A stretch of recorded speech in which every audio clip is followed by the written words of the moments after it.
Yeah. Hello, everybody. Sorry I'm late.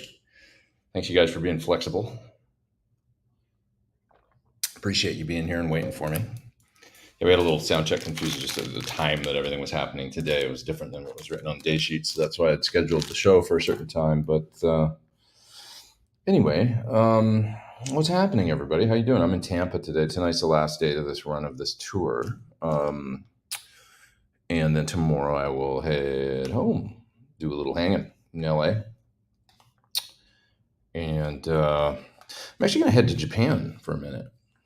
And that's in about a week. So I'm looking forward to that. Can kick it over there for a little bit and visit some guitar shops and stuff. Maybe come up with some little videos and stuff like that. But mostly just enjoy. Got to visit my favorite guitar stores like Hyper Guitars and Guitar Trader and all that. And places I haven't got to see for a little while. What are you guys doing? What's going on out there? Let's see. We got Mining Shirt. We got Bend. We got Ebarge. You guys, what's going on? Good to see you guys. Thanks for being flexible. I know, Ben, this is probably going to just about run into your show, right? Are you going live tonight? So sorry about that. I opted to do it a little, like instead of starting earlier than my normal time, I opted to start later, but I guess it ended up getting pushed a little late. Anyways, whatever. It's all good, I guess. That's how it goes on the road. Ben's live in 3 hours. Oh, cool. Okay, well, we're good. Well, I'm going to hang for a little bit here and just chat with you guys and stuff, see what's going on in your world, and answer any questions or queries you might have, and then we'll see where we go from there. This week we played in Orlando. I think that was last week. I was in Orlando with you guys. Then we were in uh, where the heck was I yesterday? Welcome to Life on the Road. Let's see where I was yesterday. Well, I was actually here yesterday for a day off, but the day before that for a show, I was in Sarasota. That's right. Now I'm remembering, which was beautiful, by the way. It was actually really nice, chill time in Sarasota. Yeah, we spent a few days in Winter Park, which is a suburb of Orlando. I had some downtime. Um, Somebody was asking me the other day on it was a question on a Instagram video that I'd put up about whether I'm using load boxes on this tour or just mics and why the change. And I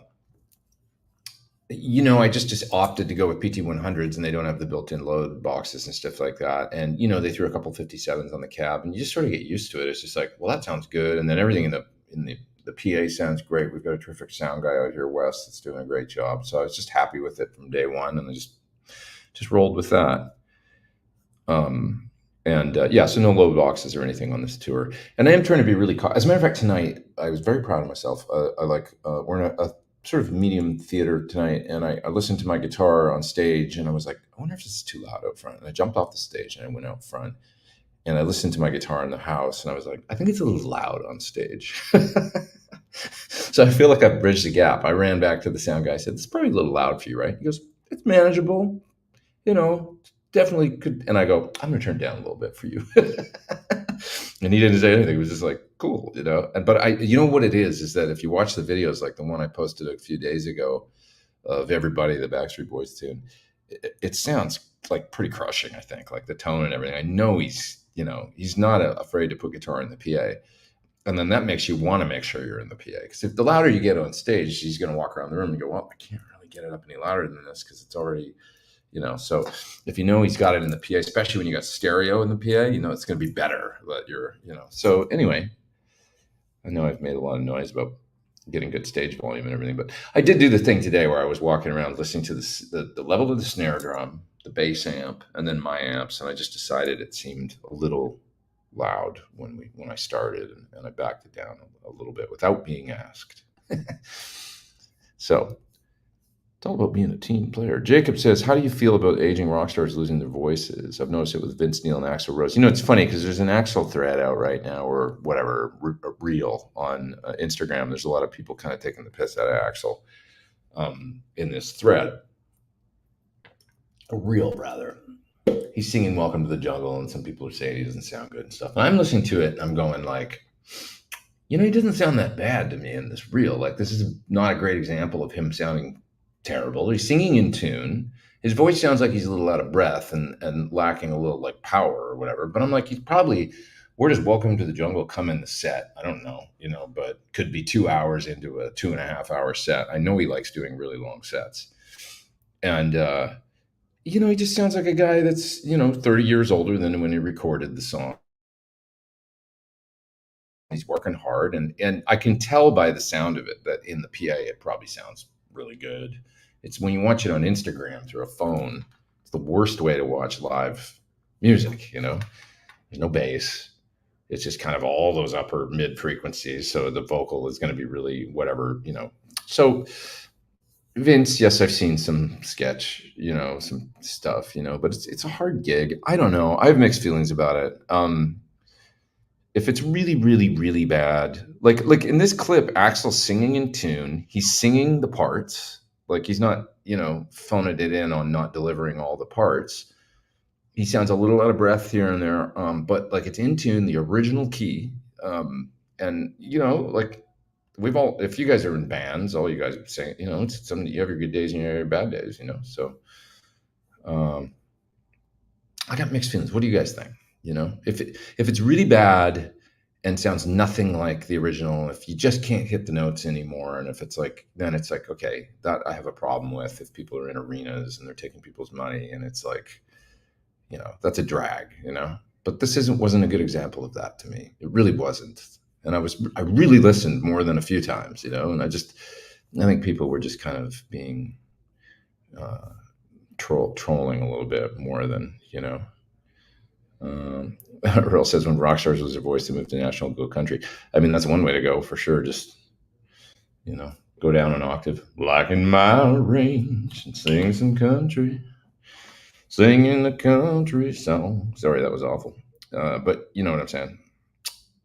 You know what I'm saying. You know what I'm saying. There's Sessions with Jeff with the super chat. Hey, thanks, man. Appreciate that.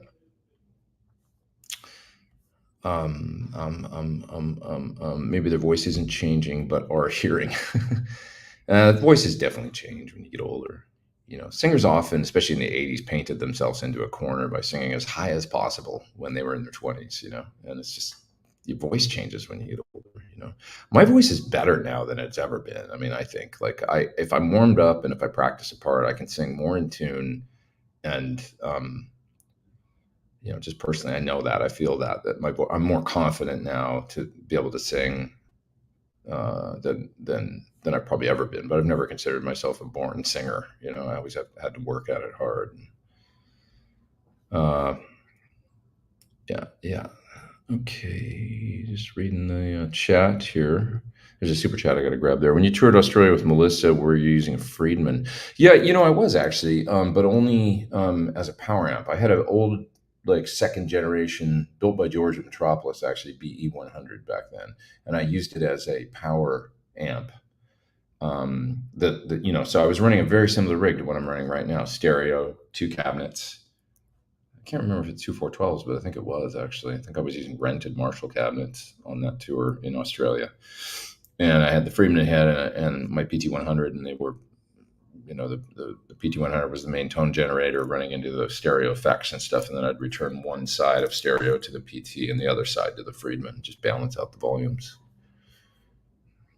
I can't even remember why I did that on that tour as opposed to 2 PT100s, but it was very similar to it. It was basically 2 EL34 Marshall power sections.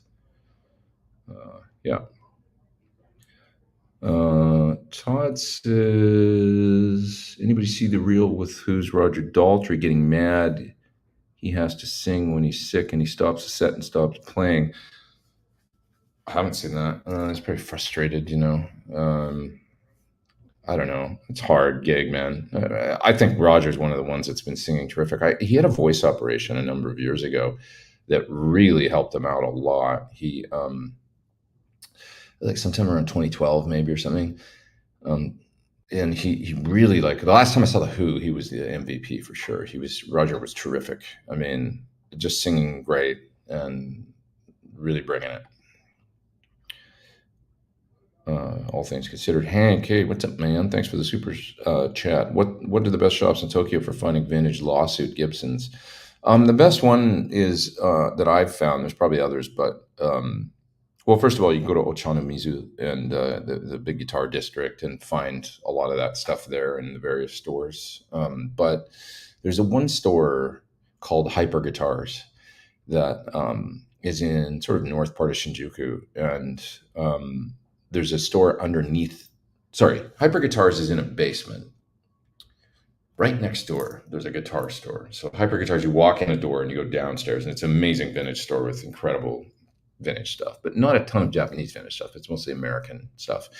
Right next door to Hyper Guitars is a. Am I in your zone? Sorry. No, you're good.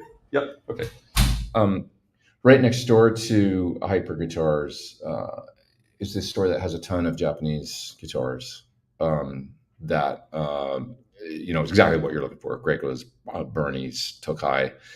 It's just to the left of the entrance to Hyper. So I can't remember what it's called, but if you ever go there and you're looking for all that stuff, just find Hyper Guitars and you'll see exactly what I'm talking about. It's a music store that's multi-level, that's right next door.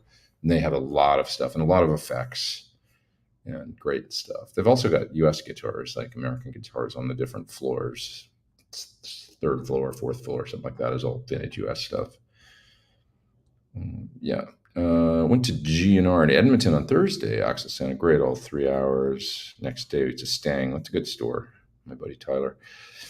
Got them looking for a Les Paul CR9 for me. Cool. Love your show. Thank you, Craig. Thanks for being here. I appreciate it. Once again, for folks joining just now, I appreciate you being flexible with me on the time today and still tuning in because it was a little chaotic today, just our schedule changing and stuff. So I showed up when I could. It's good to have you here. I know it's been all over the map lately, time-wise. I'm just looking at the calendar right now because I might as well bring this up now. I am going to be on a plane arriving in Tokyo next week. I might do a short Sunday live next week at around the usual time or maybe earlier. I'm not sure. I'll schedule it and figure it out, but I'll just be getting to Japan that day. And so I'm going to Japan next week on the weekend. I arrive the 29th, which is a week from today, next Sunday. So I'll be there at this time next week. So, might try and sign on and just say hi to you guys for a little bit, but it's I always try and do it. I always try and keep it going, but sometimes it's a little chaotic and a struggle. I am going to have a special guest. Speaking of Guns N' Roses, we're all talking about Guns N' Roses right now.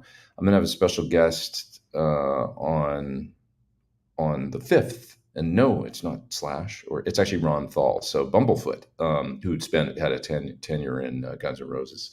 We're supposed to do a show on the 5th, and I believe that's still happening. So if you see a watch page go up for that one, you'll know that it's happening and stuff as scheduled. But that's the day that we both talked about. So as long as nothing changes between now and the 5th, that's a week from next week, November 5th, you'll see Ron Thal on the show. We can talk about all kinds of crazy stuff. I'm fascinated by him playing fretless. It's like that is such a he plays fretless guitar sometimes. That's a commitment for sure. Hetfield sounds better now than he ever did. Hetfield sounds great, and he's such a terrific guitar player. Great guitar player. He's my favorite Metallica guy.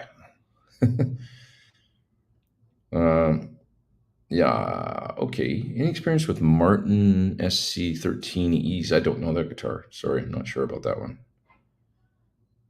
Not sure about that one in particular. Yeah, what did he say? Roger Daltrey here. Saw a clip of him stopping show completely. He said he needed an order to continue in the future. I mean, it's got to be a scary thing if a doctor's maybe told you probably shouldn't sing. You're like, oh, I'm going to go out and do my best anyway. And then you feel that you're just killing yourself. And you're like, this could be, what if I damage my voice and I can't come back? He's old enough that he's got to think about oh, maybe maybe if I take 6 months off, I'm never coming back or something. You know what I mean? And so if it's one show and he needs to rest for a couple of weeks or, screw himself up completely, I get that. I don't know. I'm an empathetic guy. I know people pay for tickets and stuff, but it's tough. But you grow up and with them, and you rather have them there as long as they're trying their best. 100%. Yeah, that's all we can ask people to do. It crosses a line at some point where you got to say, well, if they can't do it at all, then they probably shouldn't take the money to go sing.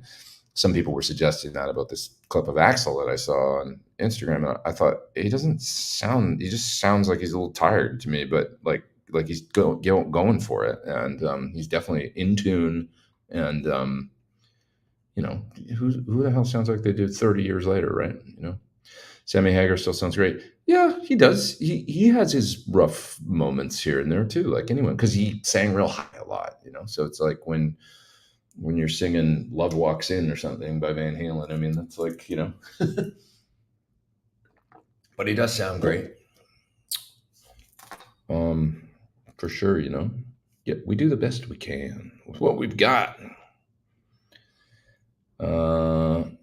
Okay. I'm still driving a 77 2204, and it's killer with my partner jamming a JCM 204 combo. I thought you were going to say I'm still driving a 77, Z28 or something. 77 Firebird. Some videos of Japanese guitar shows would be so cool. I've done them before, Dan. If you look up Tokyo Guitar Store Pete Thorn, it'll pop up on YouTube. I did one of a store called Guitar Trader where I show quite a bit of it. I might have shown some pictures of Hyper. They probably don't like me for that because Hyper's a weird store. They don't like taking pictures or video in there, which I always find like that. It's so like I get it. Years past, but nowadays is the internet and everybody's got a phone. It's like, how are you gonna, really, like, you don't want people taking pictures of your guitars because it's just going to help sell guitars, right? I mean, it makes it more worldwide. And if I'm sitting here talking about the store, you guys are going to go look it up on the internet or go look for their Instagram. Maybe they got their own Instagram now and stuff, but it was just kind of old school way of thinking. I thought, like, don't take pictures, like, why not? Like, if I post a picture on my Instagram of a beautiful guitar, it's gonna get like 1,000 likes or whatever, and then somebody might go, I want that, and then like hit up your store, and you just sold a guitar. You're welcome. I don't know. I don't get the point of It's not like I'm like recording a song at a show on my phone, and somebody's yelling at me, "Don't film." It's like I'm taking a picture of something that's for sale and advertising it for you. Just don't get the. I don't get the. Simto says Hyper Guitar is absolutely insane. It is a great shop. Yeah, they got the best of the best in there. But yeah, it wasn't the sort of. I didn't get to know anybody that worked in there the times that I've been in. Unlike some of the other shops in town where they were very. It's not that it's not friendly, but I just didn't develop a relationship with anybody. And if anything, they were telling me to please don't take pictures. They were polite about it, but it was just a little like, I don't know. It seemed a little odd to me. I was not only, I mean, it's not like a don't you know who I am kind of thing, but it was like I was there playing with like a major Japanese artist, and I'm in their store and I'm like taking a, it's like, I just found it odd, it's like, it's only going to sell your guitars for you, dude, like quick, you probably, get, I don't know. It's so the antithesis of what you see now with Emerald City guitars or every guitar store under the sun. It seems like these guys has jumped on the Instagram bandwagon. They're posting things. They probably sell guitars within a day. Like they put it up on if it's Emerald City or it's just. Obviously norms. They love it, right? So it just seemed very different than the approach that most guitar stores are taking. Can you host Sunday Live at a sushi bar? Might not be good etiquette in Japan. Maybe from somewhere. That'd be pretty cool. You're right. I mean, data. If I get on Wi-Fi somewhere, that might actually be cool. If I could figure out a cool place to do it from. I should do it from the Bee Cafe. Ooh, yeah, they got Wi-Fi at Bee Cafe. It's like my favorite bar, and it's just a dive in Shibuya. We can do it from there with my buddy Kato playing some good tunes, but I don't know if that'll work. Did Eddie use the SDE 3000 on 5150? Probably in the studio. Uh, if there was delays used, could have very well been, yeah, on the album. I mean, they were definitely on the live rig by then. So the first album that I know that he was really using the live rig, mm, on balance, he used his whole live rig in the studio. That's what Friedman has told me. Um, if you could look at pictures from around the era 85 or so and look at the racks, because you can see pictures of him sitting at his console, in 5150 and stuff. And I believe there's probably pictures of SDEs in the racks. I mean, for sure there's H3000s and stuff. So, because of the standard way to, and the best way, really, and the easiest way, is just mic the amp, and then you're using the sends on the console to send out to H3000 or to delay, and it's very much the same as, if you had wet dry wet live and did that. So I don't know if there's, yeah, if there's photographic evidence of and I'm pretty sure I remember seeing SDs in the studio racks, then yeah, that's probably the delays you're hearing on the albums, because they would have just mixed in the studio. And hope that makes sense. Oh, yeah. Halloween in Japan. That's right, Lauren. Yeah, I'm going to be there over Halloween. Just totally looking forward to that. Yeah, it's just, I think Shibuya and Halloween and maybe some other parts of town are pretty. They kind of go off, so it should be great. Yeah. Chris Quinn says your other big special guest is waiting to come on, but says you've been busy. Who's my other big special guest? I don't know who that is. And I've been talking to a few people, but I'm not sure. Bumblefoot is an astonishing player. Definitely a really creative, interesting guitar player. I'm interested to speak with him and stuff, and you guys get your questions ready for him and stuff, and anything you'd like to know. I want to pick his brain mainly about the fretless thing. That's what I was so interested in. Like, how did you get into this? Like, did like, was it a happy accident? Somebody hand you a fretless guitar one day and you were like, "Well, this is cool," or did you like what was the so interesting to me? Yeah.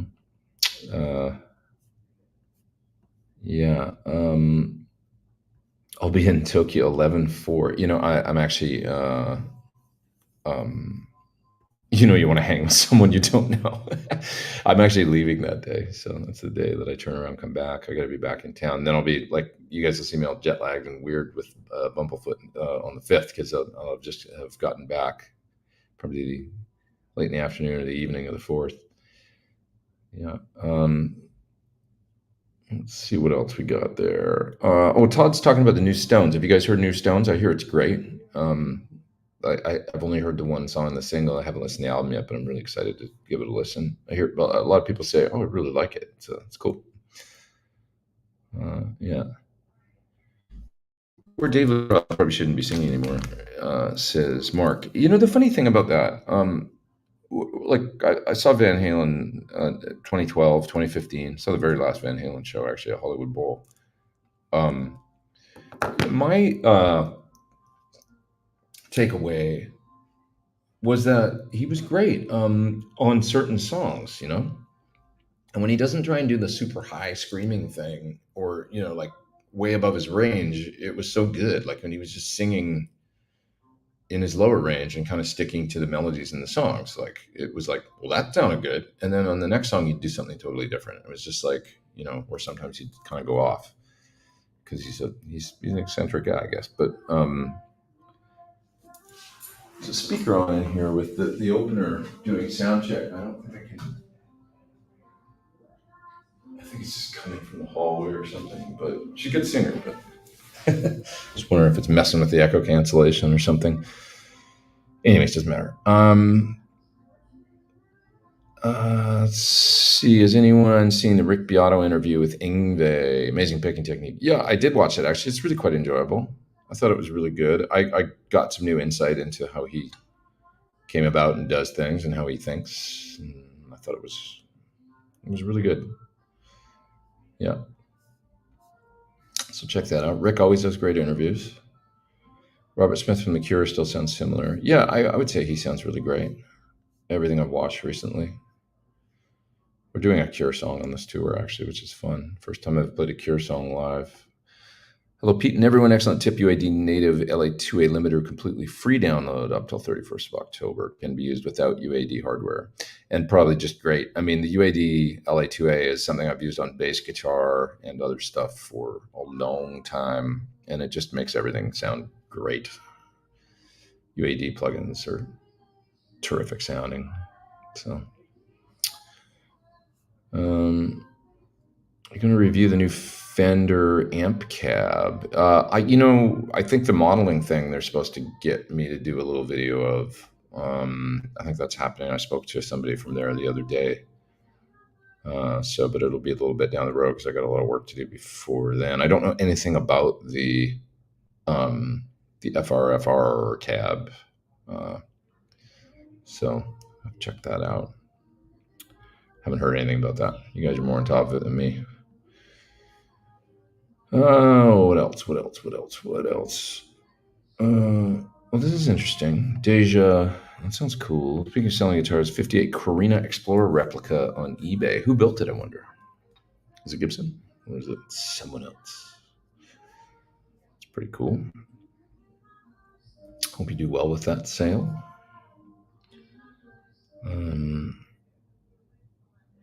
Okay.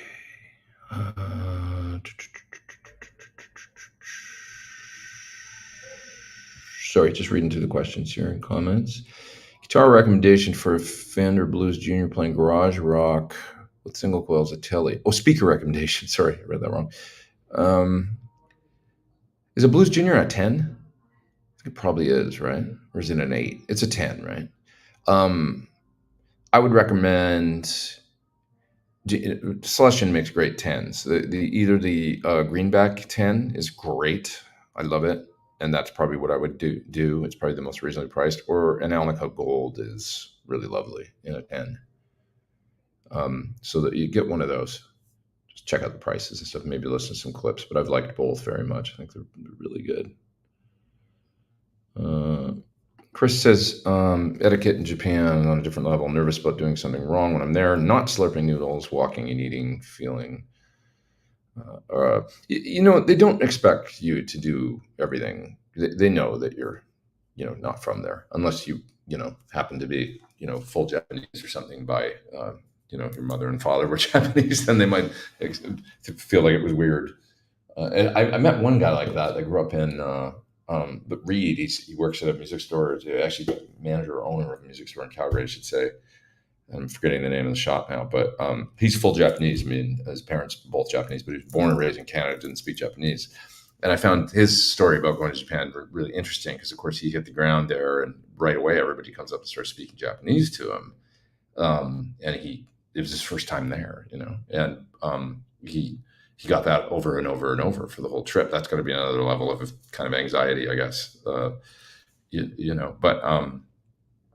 he did say that he felt instantly a strange sense of being at home, and that he just bonded with it right away. And I really thought that was interesting. It's interesting, like the DNA thing and culture, like through his parents and everything. Like maybe things he'd seen growing up, but it could just be some other thing, where he just felt like, oh, like.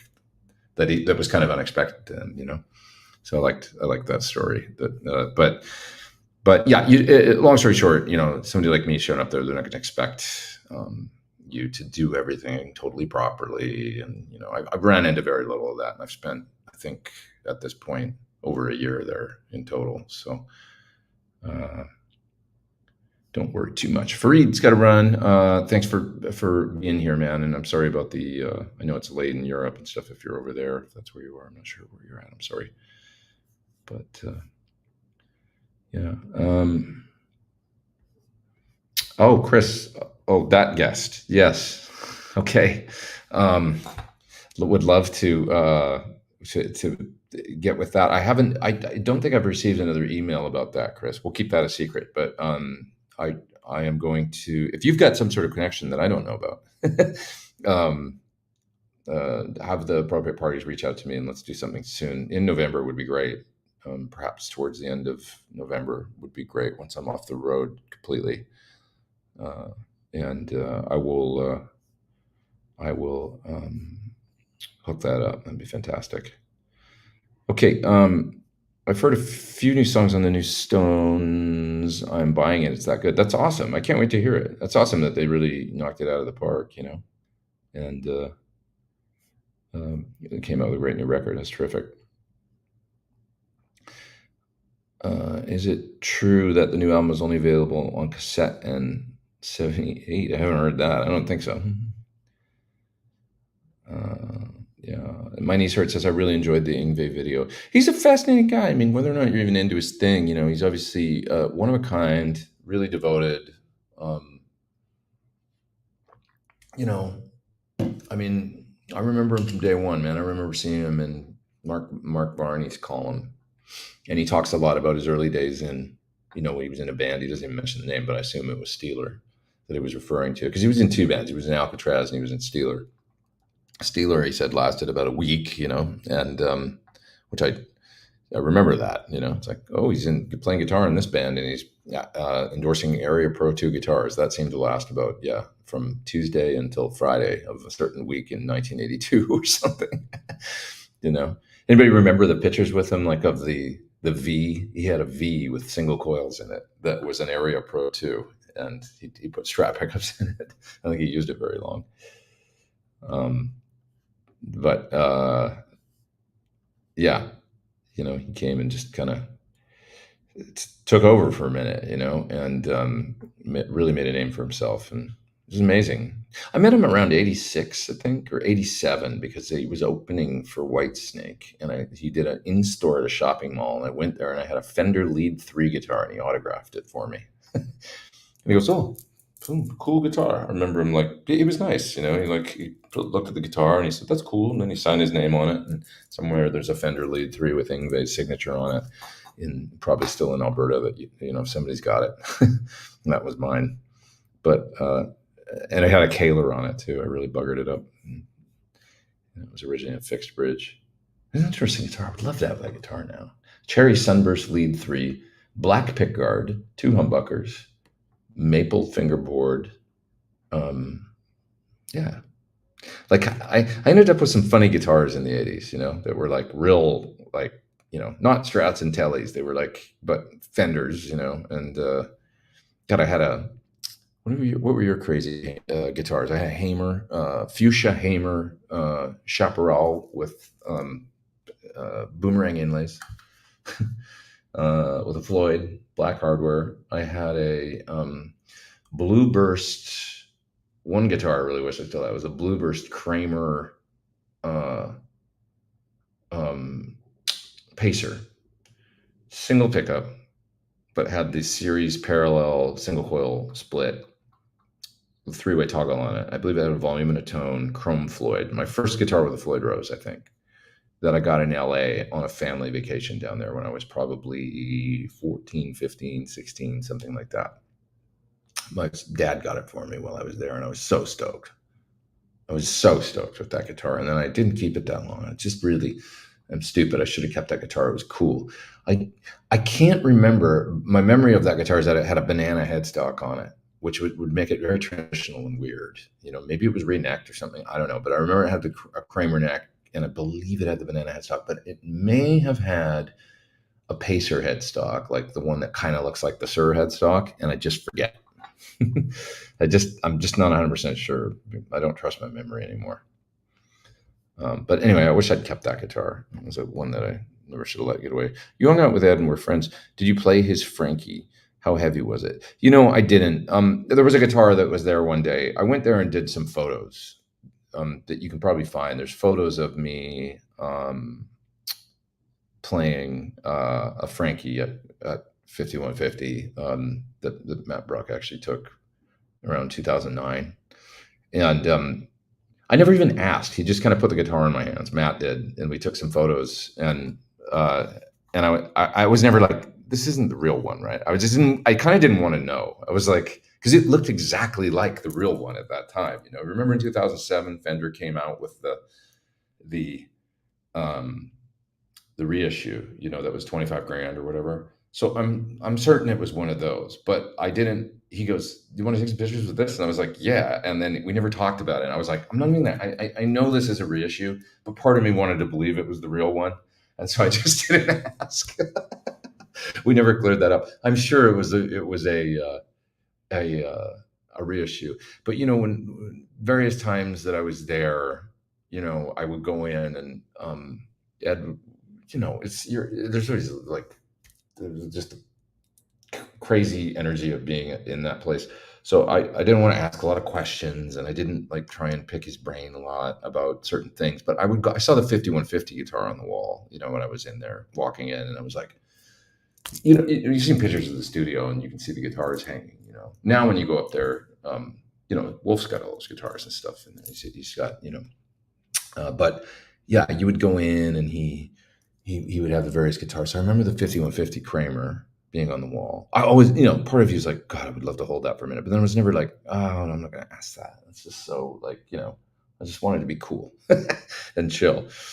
The one thing that happened that was really kind of neat, that was I was excited about all his guitars, but he was playing. I've told this story before, so I'm not going to get into it. But it was this song that he was working on, that he was playing on, for long story. If you haven't heard the story, but he pulled out the guitar that he used on Top Jimmy. So it was original Ripley Kramer. It looks like a Telly. It's a Telly body, natural finish, and with all the pan pots for the Bartolini pickup, and he held it out, and he handed that to me. He goes, "Yeah, I played this on the track," and he hands it to me, and I'm like, "Holy shit, this is the Top Jimmy guitar, this is amazing," and I was just like, "Amazing, so cool," with the Bartolini, So I remember that.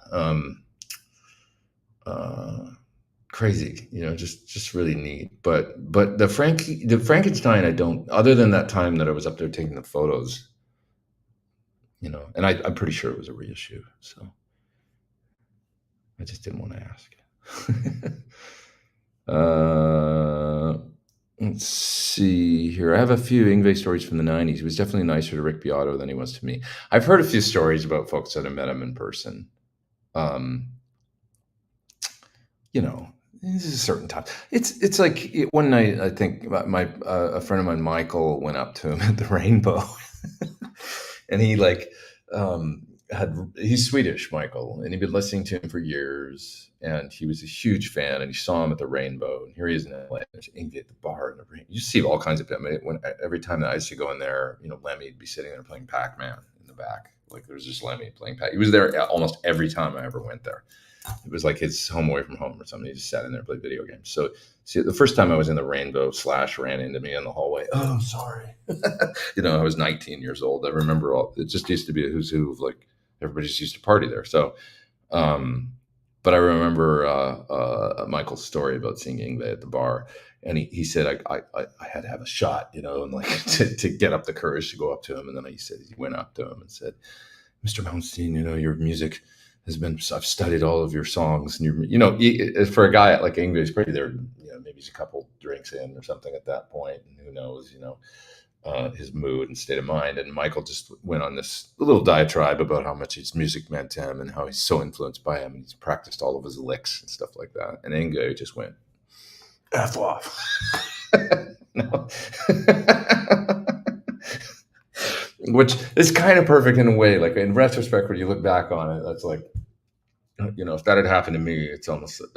But anyways, Michael said he turned around and walked back to the bar. He ordered another shot of vodka or whatever, and then he says, "And then I went home and I never listened to this shitty music ever again." That's just Michael, Swedish. But I laughed, God, when he told me that story. I laughed. But you never know. Like you're bugging a guy in a, I mean, maybe you're bugging him.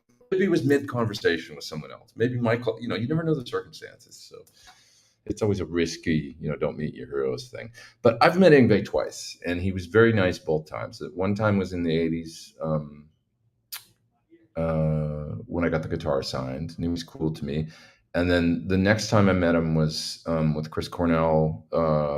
We were in Chile, a- and we got um, we got to getting distracted by talking the whole way.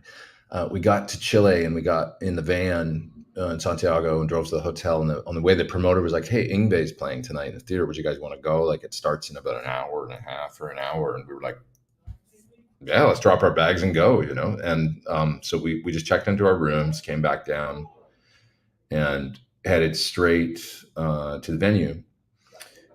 And saw the show and stuff like that. And then afterwards, we went up to the the dressing room. I remember right before the show, somehow we ended up in his dressing room. I don't remember how, but and I was cognizant of that might not be the best thing when a guy gets off stage and comes in and there's a bunch of people in there all of a sudden. That's a little weird.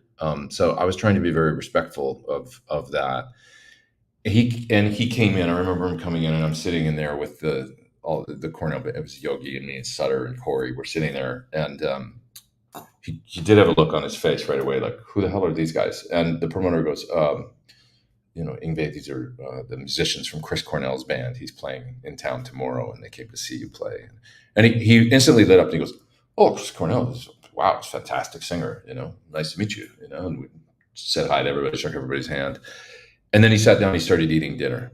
He had a plate of food, and I said to the other guys, I go, "Guys, I think we should probably go." And I always remember that, like getting out of there, just being respectful. I was like, "That was a good experience. It went well. Let's bail now. Let's get out of this." He clearly, seemed like he wanted to eat, and he just gotten off stage, and I thought, that's enough. He didn't tell us he didn't blow up at us or anything. And anyways, it's good that he seems like he's in a good place, and he's I don't know, like that guy is who he was born to be, who he is, and we wouldn't want him any different, I don't think. If I don't know, you know what I mean. He's a rock star on top of being a crazy instrumentalist. Like, I don't, you know what you're going to get when you go see him. You're going to get a wall of 85 Marshall amps, and loud guitar, and a lot of crazy indulgent shredding, and he lets it all hang out, and he does it in a way that is unlike anyone else, before or after. So respect. Missed the guitar shops in Japan, says Andrew, but my wallet is better for coming home. Yeah, it's not the cheapest place to buy guitars in the world. I don't know if you're ever going to get great deals there. I mean, maybe like on the Japanese guitars. I got a good deal on a guitar I bought there once, but also seeing a pedal video at night and having it arrive the next morning was scary expensive. What are you doing in Tokyo? I'm chilling, man. I'm just going to go, for a while and hang, because I really love it there and I miss it. So, it's Brittany's birthday as well, and so we just decided. And Halloween's a lot of fun in Tokyo, and we decided it'd be a great place to go on Halloween. The costumes are crazy and stuff. That's really cool. It's 5:50. I'm gonna hang till 6, guys, and then I'm gonna run because I need to make sure of what time our show is tonight too. So just give me 1 second. I'm just gonna hang in at 10 because I gotta eat dinner, and then I gotta get ready to play a gig. I'm just gonna double check. Yep, I'm good. I'm good for another 10 or maybe 15 tops. And I'm gonna split and go eat and get ready for the gig. I usually love his choice of 70 strats, but not scalloped. Yeah, his observations about string height were really astute, I thought, and scalloping and stuff. If you watch the Ingve interview, he talks about how the string vibrates like an elliptical, and the higher you go, maybe the better tone. And I think there's a lot of truth in that. I'm a bit of a wuss and I like low action, but I don't have any illusions about the tone being any better with low action. I certainly think if you can go a little higher, it tends to bode well for tone, yeah, yeah, yeah. Uh, yeah.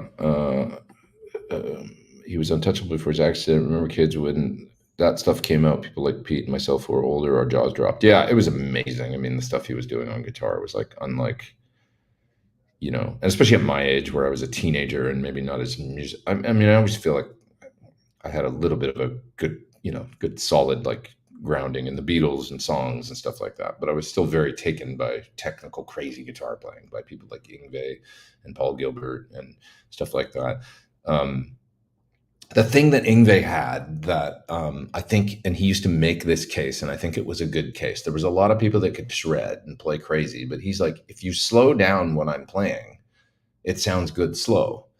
And a lot of people, if you slowed down their fast playing, it might sound more like exercises. And I think there was a lot of truth in that. That he was playing meticulous, like with a lot of musicality in the style that the neoclassical thing, and his, it wasn't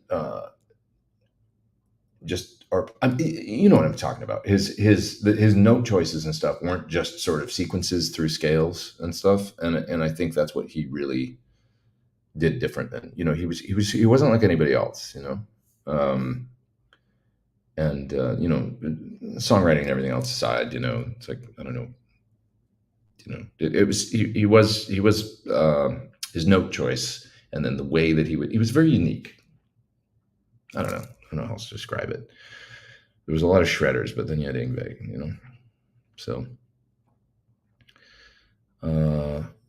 when I first heard Rising Force, I wondered if it was impossible for a human to do that. I like classical, like electric, and it made perfect sense. Yeah, it did to me too. I mean, it was really amazing. Um, just the scale choices and stuff, the harmonic minor and stuff, as opposed to pentatonic. And he made that point that a lot of the great guitar players, and he was very respectful. I mean, he said, I loved what they were doing, but they were, mainly sort of pentatonic based stuff with a lot of the players that were really ripping back then.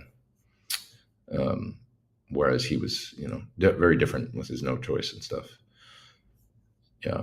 Uh, yeah. Okay. A lot of guys had weird guitars in the '80s. Fender built Robin Ford, a strange one. The Robin Ford, are you talking about I think it was called the Esprit? I think it might have been the Esprit was kind of the Robin Ford model. And it looked kind of like a double cutaway Les Paul, like an Ibanez artist, right? It was their attempt at a Gibson kind of thing, I think. He played that into the '90s, I think. Probably a pretty good guitar. Yeah. Dean says, I love Ingve's instructional videos, very informative. I use Jim Dunlop 1.5 millimeter, but it's got my name on it. I obviously watched closely. Ooh, a Corvus. Somebody bringing up, Chris says, did you have a Gibson Corvus? I remember those. They looked like, I don't know. The only reason it's not worse than a Firebird X is because you could probably open a can of beans. It did look like a can opener. It looked like the business end of or like a bottle opener or something. Yeah. Yeah.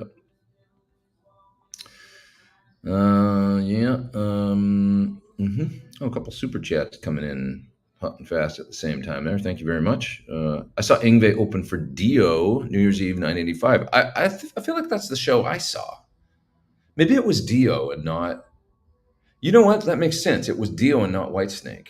I saw him on that tour too, opening for Dio, and it was probably right around the same time that you saw him, because I remember it was wintertime, opening for Dio, obviously the same tour. And 85 would make sense for the guitar I have, which was I had that I brought for him to sign, which was a lead 3. Yeah. If we were to look back on the dates, I bet we saw him within a week or so, because Seattle's so close to Edmonton. It was probably right around the same time in the tour. Yeah. Ingve video got 895K views in 4 days. Well, there you go. I saw it spread far and wide. I mean, people were talking about it on the gear page, and I mean, Rick does great work. So, yeah. Let me head down to these super chats here so I don't miss these, because I'm going to have to split to eat in 10 or so. I need some help with the Friedman stuff. How much gain does the BE channel have? Is it like a Plexi or 800? More than a Plexi, more than an 800, but not a ton more than an 800. Just like what you would want. It's more like it's a little more akin to a Jose. Like It's not a Jose, but it's similar, and it's a little more akin to the gain you would get out of a Jose mod, be it 800 or Plexi that's modded by Jose. So if you don't know what that is, it's a gain stage in front of a Plexi, but an 800 is also a extra gain stage in front of a Plexi, but it's, well, sort of, but it's a cold clip stage. It's not as hot as something like the Friedman, which is a more gain. I mean, to me, like a BE, to be honest, a Friedman BE, it's not dissimilar to my PT100 level of gain either at all, or the architecture. Um, it's something that you will probably feel like this is awesome for rhythm gain or for most classic rock, with the gain anywhere from 6 to 8 on the BE channel. Put it on 10, sure, if you want, I guess. I don't think they sound the best that way. I think it's better, 6, 7, 8 on the gain. And then you've got a sound. It's just a great killer rock tone that is, especially if you've got a hot pickup, it's enough to solo with, like a JB or something, for sure. Want a little more and goose it with a pedal just a little bit, but certainly enough gain for a lot of, if you're good, like Phil X, somebody like that. I think he runs his on like 6, and then he just plays it up, and then maybe hits a pedal for solos. And that's kind of how I use the PT100 too. I mean, I run it on like 6, and then I run the lead channel, which is just an identical channel, on like 8 on the gain, and sometimes I'll hit it with a pedal. So yeah, it's like that. More gain than an 800, substantially more than a Plexi in the front end, but not super high gain. Now the HBE is another tube stage in front of all of that, and that's way more than enough gain, and more than I would probably use for most things. So yeah. Okay. Let's see here. Thanks for all you do. Thanks. Thinking of running Line 6 Stomp XL as the brains for a new board. Any recommendations? The Stomp is the bigger one, right? Combining with some of my favorite pedals. Yeah, sure. I mean, does it have a loop in it? I'm not familiar with that one because I don't have it, but it probably has 1 or 2 loops in it. So you could patch your pedals in, patch them in per patch if you want to. I mean, I think the Stomp stuff is for the size and the flexibility and a Stomp is like the basic one is fantastic. I mean, they do just about everything, So jack of all trades. I think it's a great way to go for, I do a similar thing with a Quad Cortex kind of. It's a lot more money, So like a Stomp XL is like, it'll get you most of the way there, and be a great option. That's a reasonable price, and you'll be able to do a ton of work with it. I got no reservations about recommending something like that. Just know if you're going to use it for cable or anything, you might run into little ground loop issues, and it's good to have a hum buster, like either the Abtec hum eliminator or a Palmer or something like that. But you didn't mention you're going to do that, so. Thanks, Music Life with Arthur, for the coffee fund bonus. I appreciate that. There's Peter Evans. So likely missed it. Happy Super Show Sunday. Thank you, man. Need to know videos this week. I should have some stuff by the end of the week, actually. Is it ML, the company makes the Hot Lanta pedal? Which I started a video out on the road here, but I want to finish it back in my studio. So I'm going to try and knock that out this week. Also, I want to do a video I know this isn't maybe the most exciting, but it'll be a beneficial for some people, the new Boss noise suppressor. So I'm supposed to knock out a video for that, get that done pretty quick. So I'll get that done back in LA. The Trident from NuX.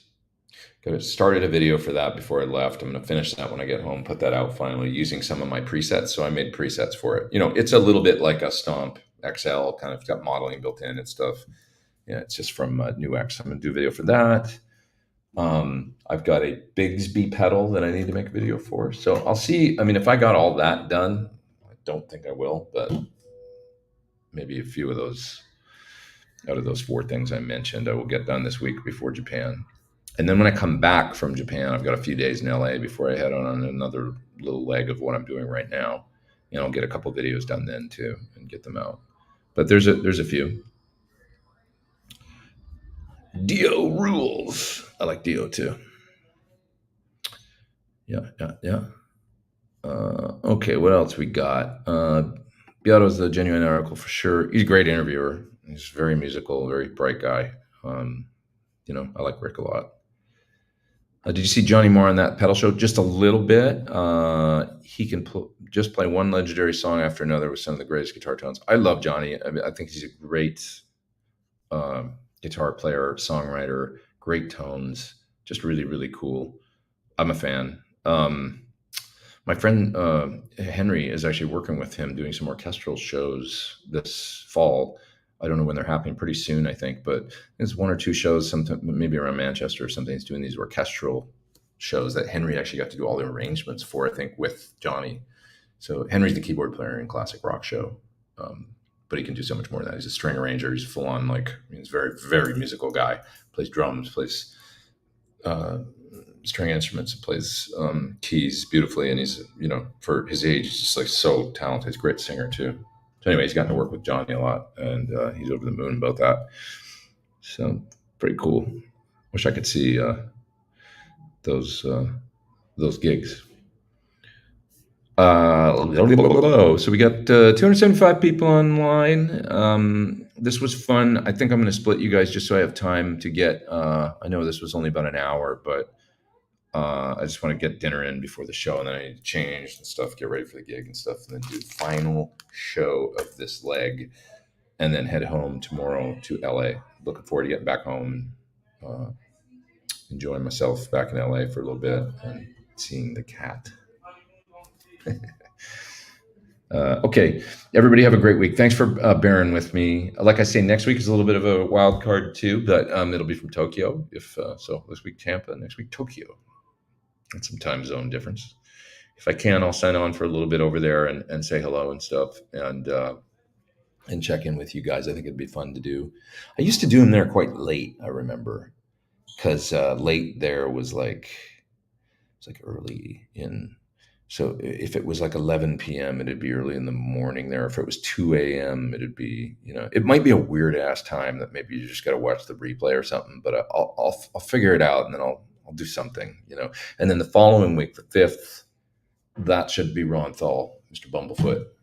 And I'll put a watch page for that. Chris, I got to find out about this other thing you were talking about, my other secret guest that I'm supposed to have on pretty soon. Get it all done. Let's do it. Sunday Live, continuing. This was 291 today. We're getting close to 300 episodes. Pretty fun. Love doing this still, and love that you guys are along for the ride. And I'll try and keep it going no matter where I am in the world of what I'm doing. And what I'm doing now, going to eat dinner. Oh, well, here's one more question. Let's just grab it just for fun. I was listening to L'Avenir. How did you get the Lando-esque chorus sound in the beginning? You know what? The guitar is on L'Avenir, and this is just a testament to you can do different things to get tones. It's a... are you talking about the... Oh, I think you might be talking about the clean part, so the big, just chimey chords. I think it's direct, those sounds. The main guitar tone on L'Avenir is a plugin. It's a BE100 plugin from Friedman. Before we had the PT100 plugin, I recorded it with the BE100 plugin just because it sounded good. I used it on a demo to kind of just show the drummer, Kurt Mascara. And I was like, this sounds good. Why don't I just stick with this tone? So that's the main guitar sound. But I think you're talking about, there's a big sustaining chord. It's been a minute since I've listened to my own song, but those are parts that you're talking about.